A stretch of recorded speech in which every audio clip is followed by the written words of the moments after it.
কিছুদিন আগে British government একটা ঘোষণা দিয়েছিল, সেটা হচ্ছে তারা ন্যাচারালাইজেশন অর্থাৎ ব্রিটিশ সিটিজেনশিপের জন্য যেটা অ্যাপ্লিকেশন করা হয় সেটাকে ন্যাচারালাইজেশন অ্যাপ্লিকেশন বলা হয়। সেই অ্যাপ্লিকেশনের সময় তারা দেখবে, এটা সবসময় দেখে যে কে কিভাবে এই দেশে এসছিল, অর্থাৎ এই দেশে তার আশাটা আইনগতভাবে হয়েছে কিনা। যারা আইনের বাইরে গিয়ে বেআইনিভাবে প্রবেশ করেছে তাদেরকে তারা আগের মতো আর ভিসা মানে ন্যাচারালাইজেশন করবে না, অর্থাৎ সিটিজেনশিপ দেবে না। এই ক্ষেত্রে অনেকের ধারণা হয়েছে যে তাহলে তো বোধহয় যারা বৈধভাবে আসেন এই দেশে তারা আর ব্রিটিশ সিটিজেনশিপ পাবেন না।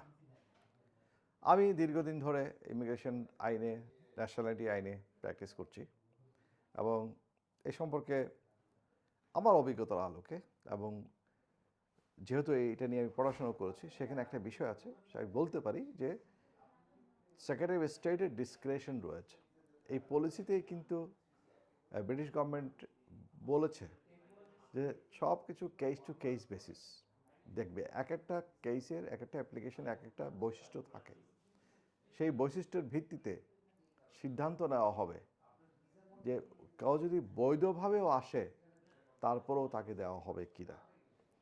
সেক্ষেত্রে আমার কাছে অনেকেই ফোন করেন, জানতে চান যে তারা আদৌ অ্যাপ্লিকেশন করবেন কিনা, কারণ তাদের সময় হয়ে গেছে। তারা 5 বছরের ভিত্তিতে তারা পার্মানেন্ট রেসিডেন্সিপ পেয়েছে, এখন তারা 1 বছর পার হয়ে গেছে, এখন তারা free to apply for citizenship. আর যারা স্পাউস ভিসায় আসছেন তারা তো তাদের হাজব্যান্ড কিংবা ওয়াইফ ব্রিটিশ সিটিজেন হলে তারা 3 বছর টোটাল থাকার পরে অ্যাপ্লিকেশন করতে পারে, তাদেরকে 1 বছর অপেক্ষা করতে হয় না, ইনডেফিনিট পাওয়ার পর্বে অ্যাপ্লিকেশন করতে পারে।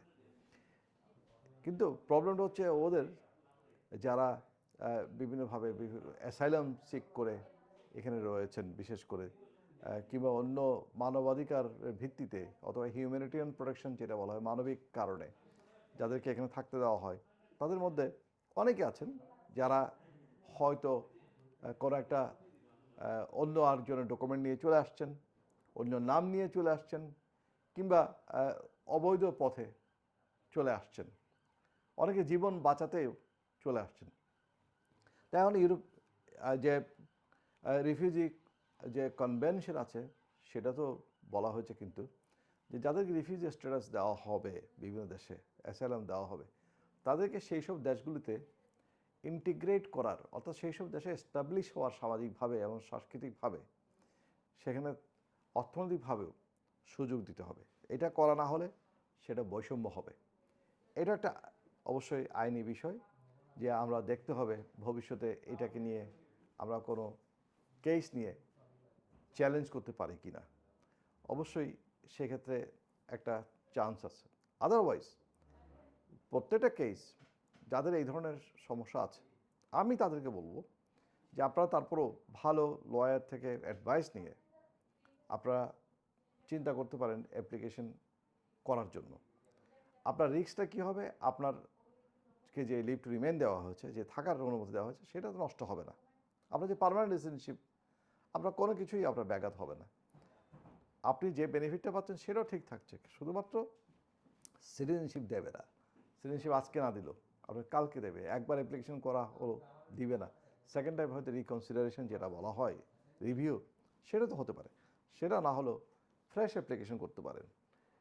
এক্ষেত্রে আপনার যে এই দেশে সোশ্যাল যে ইন্টিগ্রেশন, এই দেশের সোশ্যাল টাইজ, আপনার ইকোনমিক টাইজ, আপনার কোনো ক্রিমিনাল রেকর্ড আছে কি না, আপনার এখানে কন্ট্রিবিউশন কি সমাজে, এই সব কিছুর ভিত্তিতে আপনার ফ্যামিলি ইত্যাদি বিবেচনা করে হয়তো অনেক সময় দেখা যাবে স্ট্রং একটা অ্যাপ্লিকেশন আপনার পক্ষে করা সম্ভব হতে পারে।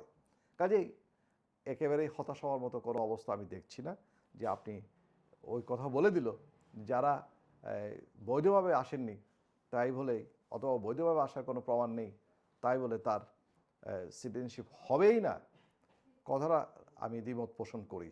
কাজে এই ক্ষেত্রে আপনাদেরকে বলবো যারা এই ধরনের অবস্থার সম্মুখীন হচ্ছেন, অনেকে আছেন, যেহেতু অনেকে ফোন করছেন সেহেতু আমি মনে করি ইংল্যান্ডে অবশ্যই অনেকে আছেন এই ধরনের পরিস্থিতিতে, যারা আছেন তারা অবশ্যই এটা নিয়ে লিগ্যাল অ্যাডভাইস নিয়ে আপনার আমি যেসব ইনফরমেশনগুলো দিলাম এই ভিত্তিতে যদি মনে করেন আপনার সঠিক হবে তাহলে আপনি অবশ্যই অ্যাপ্লিকেশন করতে পারেন। তবে আপনার রিস্ক নিতে হবে। রিস্ক নিলে কী হতে পারে, আপনার যেই